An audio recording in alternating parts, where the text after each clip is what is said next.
Bienvenidos a esta presentación sobre la historia del linaje de los del Conde. Yo soy Susana y les voy a exponer la historia de nuestros antepasados, incluidas sus historias, alegrías y dramas de los personajes a todo color. Nuestra raíz inicia aproximadamente a mediados de 1600, con Diego Conde Lazo, 11 generaciones arriba de Gael Antonio del Conde Carranza, quien es el hombre vivo más reciente del árbol. Anotaciones. Antes de 1700 no hay muchos registros digitales de los documentos. El rastreo fue conseguido mediante una identificación de enlace a un microfilm de la Biblioteca de Genealogía, quien a su vez se basó en una lista parcial de registros de bautismo en España que inicia en 1502. Es prácticamente imposible encontrar el nombre de la persona en cuestión, o más bien es un trabajo para un profesional en genealogía o historia. ¿Eso? O ir de visita al poblado de Vega de Paz en Santander, España, que es donde nace el primer conde de que tenemos registro. Por lo tanto, podemos suponer que la identificación de la persona se dio por su primer nombre, lo cual no quiere decir que no tuviera otros nombres de pila, como era la costumbre en los registros eclesiásticos de la época.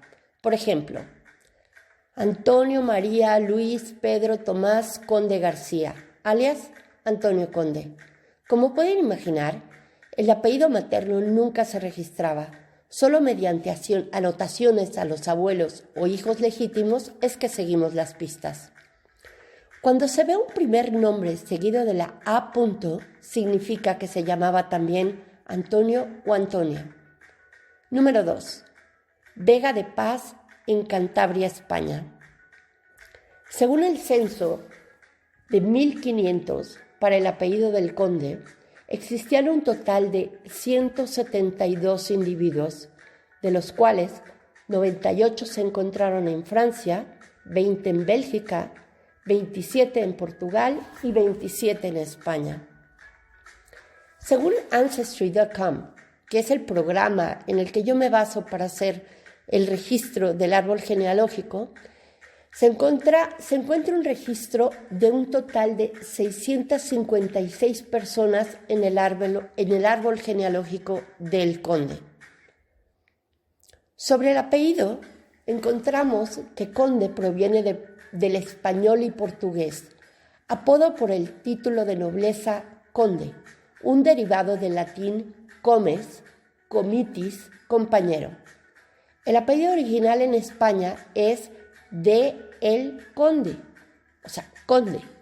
Las conjunciones de e i se usaban para definir a un hijo legítimo. A partir del registro de Salvador del Conde Ibarrola, nacido en San Miguel el Grande, en Guanajuato, México, en 1790, es cuando se agrega a conde el del, es decir, empezamos a hacer la rama del conde. En una carta de Antonio del Conde García a su hermana Ángela, la consuela de las penas que sufren ambos de un cisma y escándalo familiar relacionado con dinero y herencias.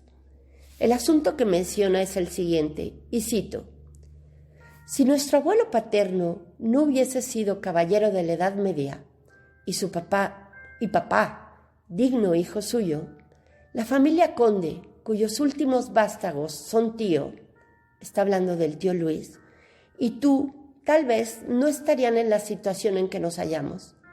Más mercachifles tendríamos un puñado más de oro, aunque menos conciencia y menos corazón. Según la revista de Historia de Genealogía Española, editada en 1912, la familia Conde es de quien desciende por línea recta de varón el duque de Montemar, aunque como luego veremos, abandonó su apellido para tomar el de Carrillo de Alborós. Era originario del lugar de Maello, en la jurisdicción de la provincia de Segovia. El primero de que tenemos noticias fue Pedro Conde. El viejo, natural y vecino de Maello, debió nacer en los últimos años del siglo XV o a principios del siglo XVI y murió hacia 1560 en el lugar de su naturaleza, siendo enterrado en la iglesia de San Juan. Asistió a las guerras de Granada y por un gran peligro en que se vio, se ofreció a la Virgen de la Consolación, en cuya ermita y en el retablo del altar mayor mandó colocar un cuadro con los retratos suyo y de su mujer, que lo fue María Díaz, natural también y vecina de Maello. Y hasta aquí termina los antecedentes y mi presentación. Permítanme un momento y empezamos. Gracias.